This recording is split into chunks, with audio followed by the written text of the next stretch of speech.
All right, we're still day 3 of New York Comic Con. It feels like day 5063, but we're still here, and today we're right now we're going to be talking some Z2 comics. I know on Thursday I was over at the Car Museum and chatted with about the Blues Brothers, but I'll let my guests introduce themselves, and then we'll go from there. So let me just flip my camera around.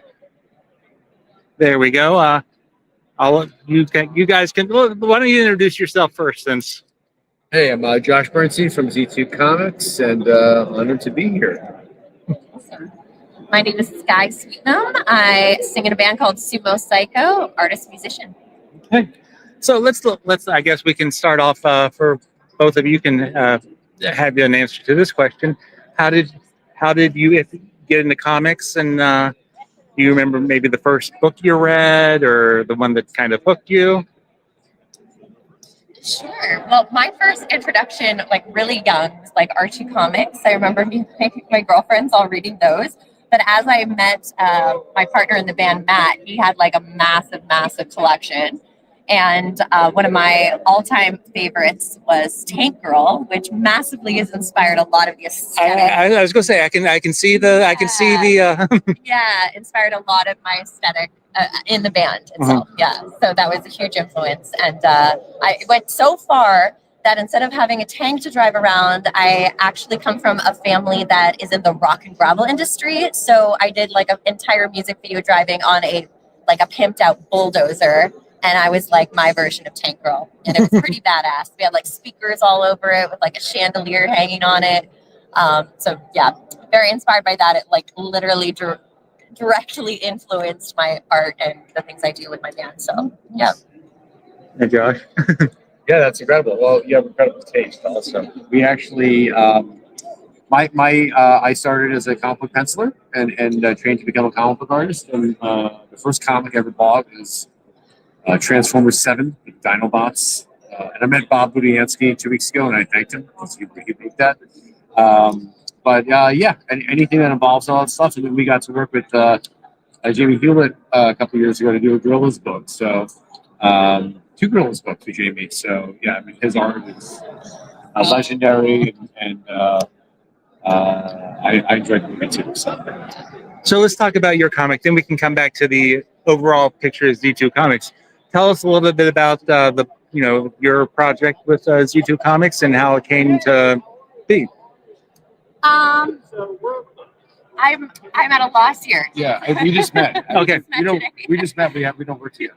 Yeah. So no, I could talk about it.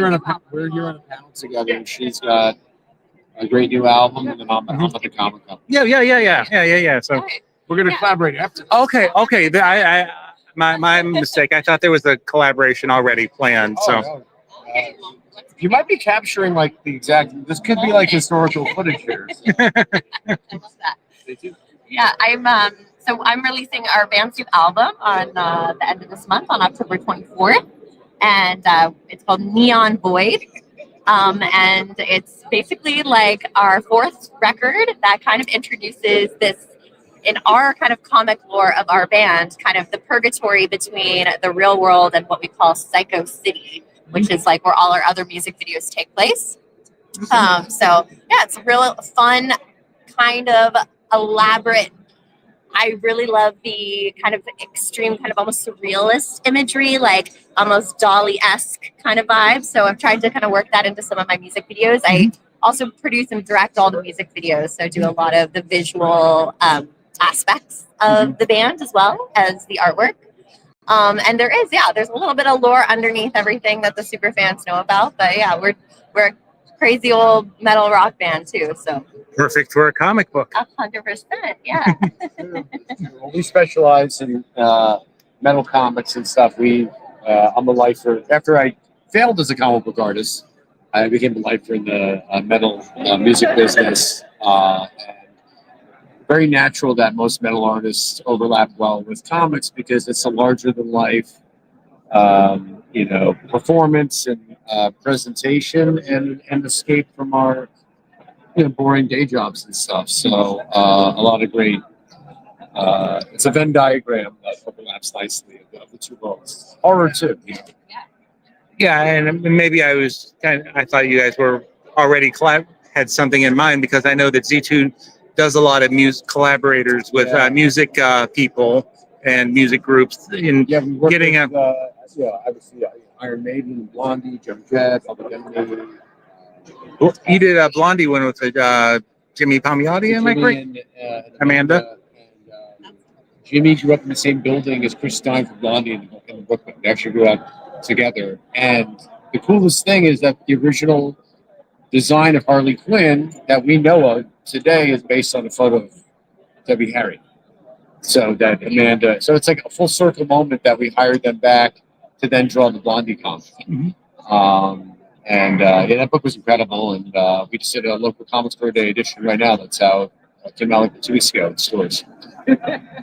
Now, do you find that music groups or musical inclined people are able to translate stuff well to the comic page? Well, I imagine, like, in writing music, right? You're a storyteller, right? I'm sure, as you mentioned, directing videos too. Like, not without storyboards, right? And then the storyboards are comics. Yeah. So we all, I think, there's a very natural understanding. We've really deputized a lot of rock stars as comic writers. Rob Zombie writes for us, Corey Taylor, and Mike and Gerard Way, and Scott Ian, and all those guys. And Bruce Dickinson, like, he's really good at it. Like, they're not just like, oh, you're really good. Like, thank you. Go back on stage now. Like, they're legitimately know their comic.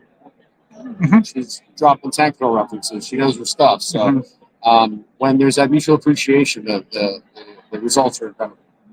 And now, when you're working on the songs, have you ever tried to work in a comic book reference or? I'm trying to think if I have actually like a specific comic book reference. I think I'm very like self-involved as an artist. You really try to go into your own kind of magical world and a magical escape. So I definitely do picture like the imagery as I'm writing. It's very visual, and you're trying to paint a picture for the audience too. And I love making it when you're listening to the music, you can actually kind of visualize where the world that I'm kind of building. And so I try to translate that in some of our lyrics. I think that there's a lot of influence from just the idea of like I kind of over exaggeration that comics kind of bring that I love. It's almost like, everything's just taken a little bit further than real life, over exaggerated. I love that. And I try to bring that vibe with me into my music, like really kind of cartoon. Yeah. I have a song called Cartoon, actually.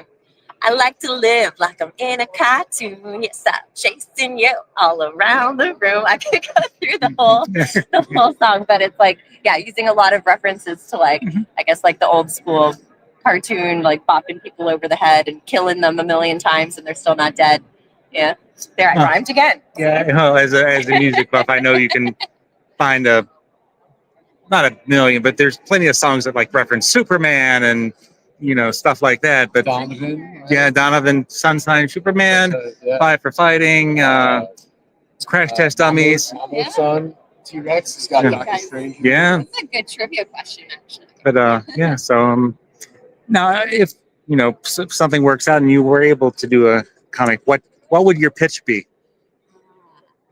So I've actually got a few ideas down the pike. I have it's very much like a version of my kind of superhero, powerful woman character, like as I would see myself in some other dimension. I pictured her being kind of like this misfit. She runs away and falls into a junkyard one night at prom because she's being chased by her bullies. And she impales herself on like this big piece of metal. And she wakes up in this like voodoo doctor's room, and she's been put together, but with like junk inside her. And she's like junk girl. And there's these two big boars that are like the guard dogs of the junkyard. They become like her pets. That was my I know a guy who can make it happen.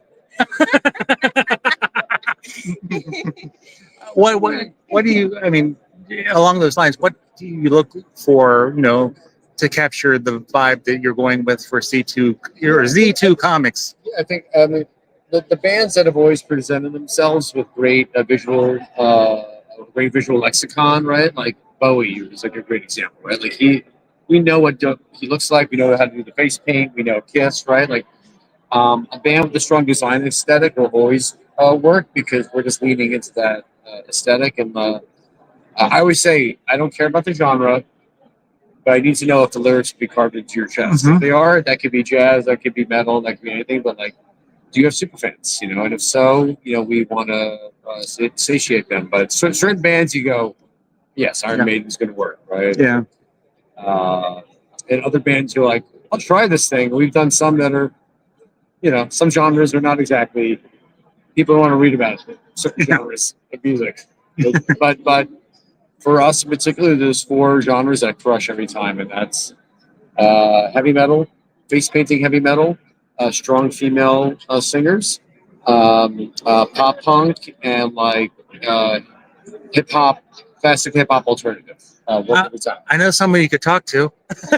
That's right. We really become, we're very proudly like we work with Tori Amos and Debbie Harry and Joe Jett, Hellstorm, Spirit Box, Mitski. So many. About 50% of our book are with strong female saturation. Yeah. We did her Ulysses book. And I like smashing the perception that comics are for teenage boys, and a lot of our readers are female. Even when we did our Machine Gun Kelly book, our all-time low books, it's a predominantly female readership on the mail. And I like to see that because, you know, I'm raising 2 little girls, so they're my best customers. So I test it out on them first. Yeah, definitely. So I think our time is probably almost up. So any final thoughts that either of you would like to say, and where can people find out more about the band, about Z2 Comics? Now's the time to hawk your stuff. All right.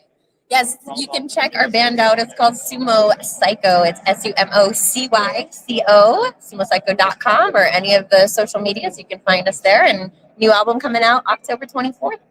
And I know you guys are on Spotify. Yes, of course. All the major platforms. You can find us everywhere. I had to do my research. Nice. We're at z2comics.com and all the at Z2 Comics handles. And we're here promoting our 3 main books this weekend, which are Blues Brothers, which is a sequel to the movie that we did with Dan Aykroyd. We did a book with David Dalsmachin, who's a wonderful actor that's in Suicide Squad, Ant-Man, Dexter, called Through. A great cover by David Mack. Had a great chat with him the other day. So. Oh, yeah. He's salt of the earth. And then, of course, the Blues Brothers, which you said you got to meet with Luke, Stella, and James yesterday, our writers. And and the Cool Keith Czarface collaboration book that we did. It's called Cool Keith Crossover to the Flower Cosmic. But check out our books. All right. Well, I want to thank you guys for your time, and hopefully you guys will be able to collaborate together. And just remember who planted that seed. Is this what is it, like a 10% fee? I don't know. I'll have to figure. First, I have to get a lawyer. Like 5 contractual shout outs. All right, but thank you guys very much, and enjoy the rest of your show. You too. Take care.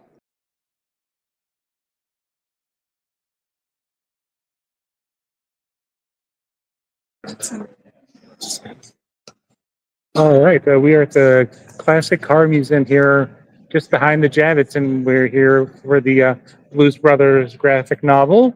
And I will hand the microphone over and let me turn the camera around, and you guys can introduce yourself, and then we can. There we go. Hello, Stella Aykroyd. Hi, I'm James Henry Warner. Hi, my name is Lucas Zano. And obviously, Aykroyd. So, aside from the obvious question, what is your history with the Blues Brothers? History would be lifelong fan.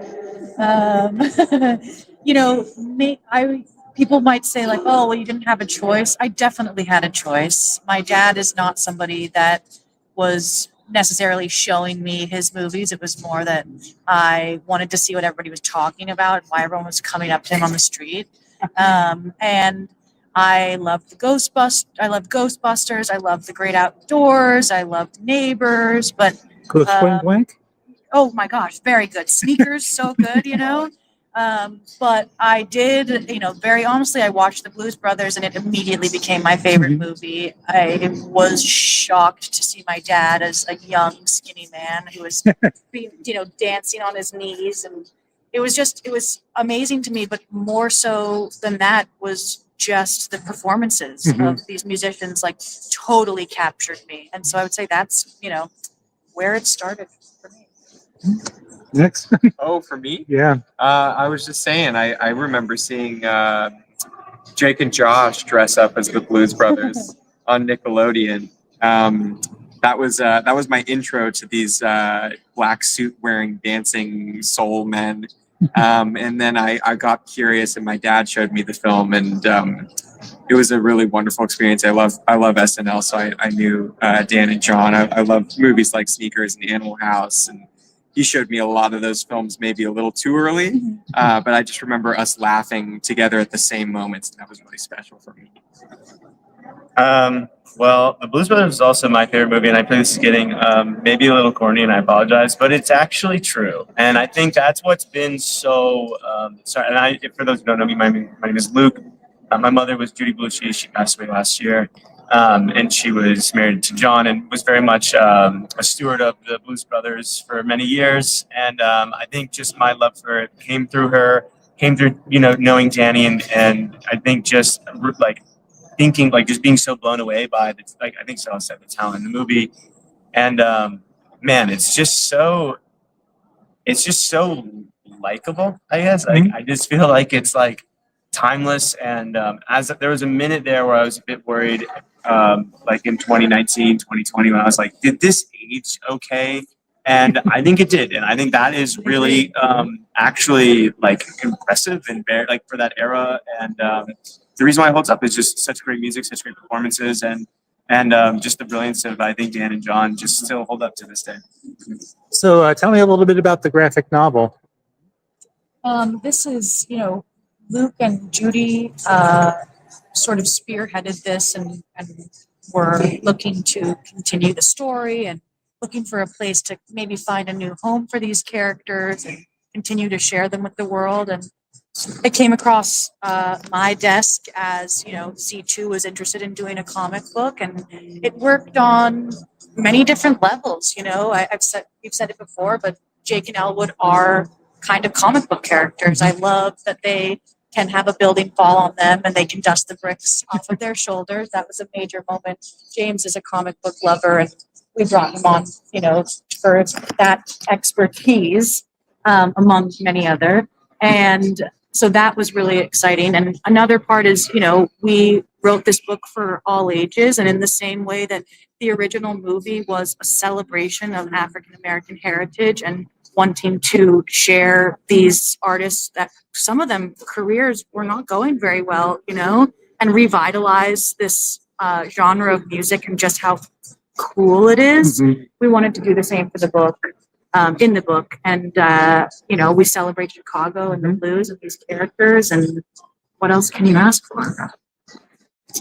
Yeah, the only thing I'd add is like we're sort of, it's set in the 90s, in the late 90s, this book, so it's in between the first film time wise and the second film that came out, and we sort of explore the music industry a little bit in that time period, and get into like Jake and Elwood's dealings in that world from before the 1980 film, and then the legacy that they leave after. Yeah, and I think what we tried to do is like really create something for the fans, something that didn't feel classic. We tried to really create something with, we kept using the word soul and the blues, right? And what it meant to get the blues, and how to have soul, and put real energy into this thing. And it was our goal to make something that felt really authentic and real to the original story. And everything that we did was just to, I don't know, kind of like continue the vibe, I guess. Like, and I think James was talking about it earlier. We really tried to create like big, like a world. Like it feels very expansive. And it's still the same fun stuff, man. Right? I mean, you can't go wrong if you include the same stuff. Car crashes, someone trying to kill Jake. There's a mystery element to it. We try to incorporate a lot of humor, and truly was a labor of love. We did not need to spend as long as we did, but sorry, I think some of that was maybe my fault. But we really wanted to make it. We wanted to do it right, and I think hopefully we achieved that. Is this your guys' first foray into comics, or? For me, absolutely. Yeah. I was definitely appreciated the art form and was kind of always blown away by comic books, but I never was somebody that would go, when I go into a bookstore, it wasn't the first thing that I would go to. And then when this option came across, I did definitely do a Google search of like famous comic books and just saw the possibility that can come from a singular graphic novel and just the artistry. You know, I'm somebody that loves movies, and I find the book to be very cinematic in many ways. Yes. And yeah. Yeah. I have to shout out my comics professor from college, Peter Antilles, Vassar College, for teaching me comic book theory. This is my first time ever trying to write a comic book, but I've loved comics for a long time. I fell in love with comics in this city, going to Midtown Comics and Forbidden Planet. You know, I'm a huge fan of the medium. So this was just a blessing that these guys brought me into, and I hope that they're not too annoyed. You know, I would send Luke issues of Hellboy, All-Star Superman, gave Stella some X-Men comics, and we traded. Supergirl, Woman of Tomorrow, shout out to my friend Sam Roach too, just for putting me on to so many of these brilliant writers and artists. And you know, it's just been a dream come true, and learning how to actually write in this medium, it's so interesting because there's so many ways to do it. But yeah, Matt Fraction and David Aja, I think, did the Hawkeye. Yeah, that was a huge plus for us in terms of how they wrote that script. In the back of the book, we looked at that and sort of formulated our own, you know, method. But yeah. As you can tell, James is our resident comic book genius, and that's why we brought him in. And that was definitely not my strong suit, but like you said, he introduced me to a ton of amazing things, and it was really, I think that was kind of part of the fun was we aren't writing a script for film, we're writing a comic book, and we tried to really honor the craft of comic and make sure that this really fits seamlessly and the characters fit. So I felt easily into this world of comic. And so I think it was just about leaning on Stella, who's an amazing writer, James, who is an amazing writer as well, but really knew the format. I was drinking heavily every session and not offering much, but no. But I think that was kind of why it worked as a team, is that I think there was elements that we all brought, and I think that because of the influences and references James brought, we were able to kind of make sure that we were honoring the comic book legacy.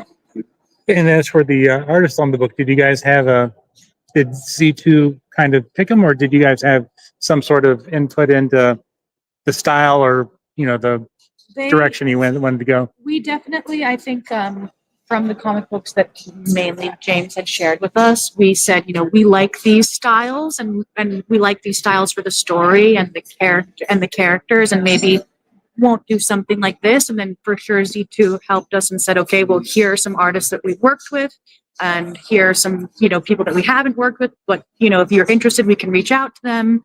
And they, you know, spoke to many artists, and we got really lucky. Yeah, shout out to Felipe. Yeah, and Felipe Sagrero came on as the illustrator, and he is just so talented. I mean, can draw anything, but has such a good feel, and it just feels right. I mean, the characters are themselves totally.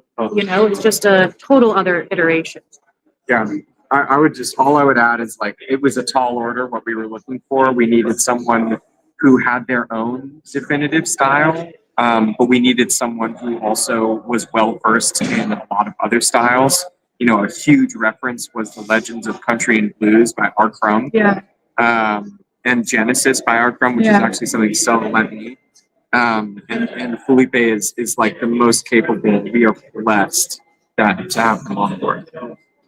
And I would just add what impressed me. Not only was Felipe an amazing illustrator, Felipe lives in Brazil and English is his second language. So he was first speaking his second language and then taking our ridiculous requests and turning them into beautiful work. So so blown away by his talent and his brilliance. And did he kind of help? Now.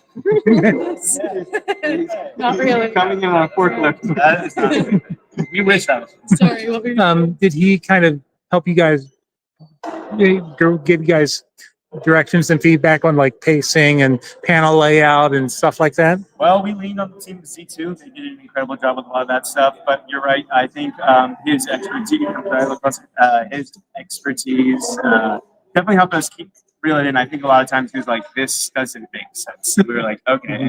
And I think what was cool was it'd be interesting to see kind of sometimes we would write a page and what he would drop and what he would keep. It was kind of fascinating. It would be like, "Oh yeah, no, this is better." Like it was always this is better. I think. Yeah. But yeah, you know, comic books, they're so rich. They have so much history that you do need someone that is just an expert. Mhm. You know, it is different than any other art form or medium. And has your dad read it, or what is what is he? What are his thoughts on the? So when he first heard about the comic book, he was like, "Yeah, sure, go ahead, you know, do it." And then I said, "Okay, we're doing it," and I have this team together, and he was like, "All right, that's good, it's exciting." And then I showed him the first few drawings, and I shared with him the log for our story, and he was like, "Oh, that's pretty good." But I showed him the drawings. Did he have any like input or? Well, not in the beginning, Yeah. not really. Yeah, he was like, you just need to see what you want to do with Yeah. it, if you want to do it. But then as soon as he saw the illustrations, he got really excited and was like, "Oh, this is important, and I'm really glad that this is happening." And he did definitely give a lot of notes. We treated him as an editor for parts of this. For each act, we brought him in because he's the Blues Brothers expert. Did you want to add something or? I mean, sure. I mean, the only thing I would add is, we pitched it to him and Luke's late mother, Judy, who was they were just so open to the idea and they were very excited by it.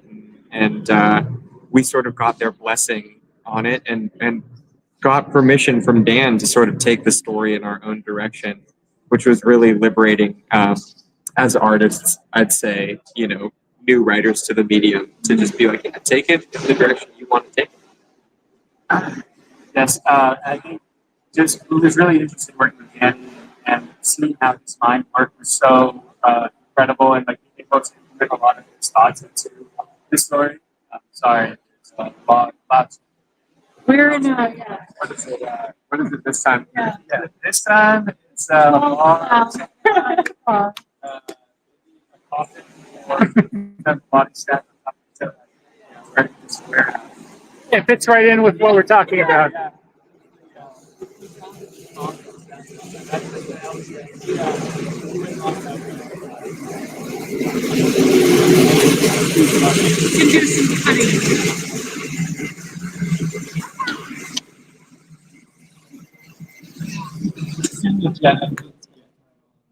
So where was that? The brilliance of Dan Aykroyd.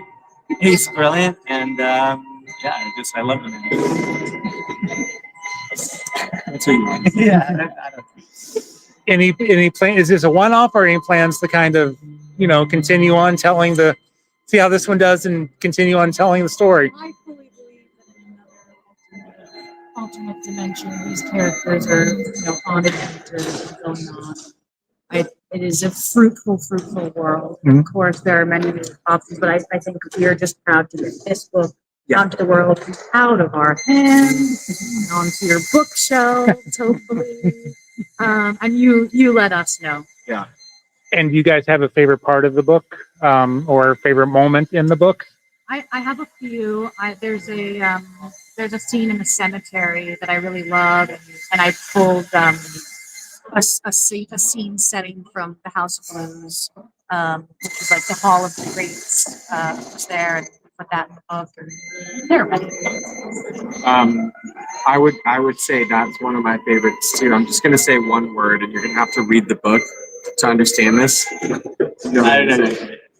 Cucumbers. Yeah, I honestly, he's right. Cucumbers was the correct answer. And then behind us is the original car, right? Probably not the original. The original was I think they crashed 40 of them. Yeah, there were 40 original Bluesmobiles. Don't they hold the record for most police cars crashed? They do, yeah. And my dad sometimes, when he's doing interviews and somebody brings that up to him, he gets like tearful because he loves cars so much. But you know what? There she is. Why not? Mm-hmm. She's Filthy movie as ready. always, yeah, Come this on. might be the She real one. just But it's needs just so dirty. a horn on top or whatever sound system that is. Oh, anything else that maybe we didn't talk about that you guys wanted to? Listen, this book's gonna be awesome. We need your support. Go get this book. Tell us what you think. We hope you love it. Sorry? Tell them how. You can get this book at z2comics.com. You can unfortunately order on Amazon, which does help book sales, although we would prefer that you get it at z2comics.com. We all agree with Or your local comic book shop. that. Yes, go in and ask Yes, them. please go into your local place. And yeah, hopefully the community people love this thing and want to get behind it. And if they do love it, as Stella said, news stories. But first, please go check this out. Yeah, I mean, if you like this world, tell us. Comment on our posts. That was really cool to see when we first started posting about this, like fan engagement. I mean, I'm a huge fan of comics and letters to the editor. I love that old writers would read those and new writers now. And shout out to my mom, Kedrin Werner. Just got it. I would just say, yeah, I'm excited. I am a movie lover. I love so many movie characters, and I think that it's just cool that we have Jake and Elwood waiting for you to hang out. And what about social medias? There's no official Blues Brothers comic book page, but the Blues Brothers Instagram At Blues Brothers Official. at Blues Brothers Official, has all the updates and some cool. What's the word? Assets. No, like I can't think. What's your Instagram? Oh, my Instagram, no. My Instagram is private. I, if you see me on the street, you can say hi, and I'll, Yeah. I can show you my camera roll or Yeah, I'm at James E. Joe Henry on Instagram. I'm like a clown and I do improv and stuff. And I make a bunch of stuff and music. I'm a band called Trees. I could just keep shouting out stuff. So I'm gonna take myself off this. He's not a clown like a weird guy. He's an actual clown performer. Maybe both. Maybe both, but mostly performer. And I suggest you go follow James as well. All right. Well, thank you guys. And do you any plans to go check out the show or just? For sure, yeah. As soon as we can, we're crossing the street. Yeah, thank you so much. All right. Well, thank you very much. And it's nice that you're keeping the Blues Brothers alive. Yeah, we're trying.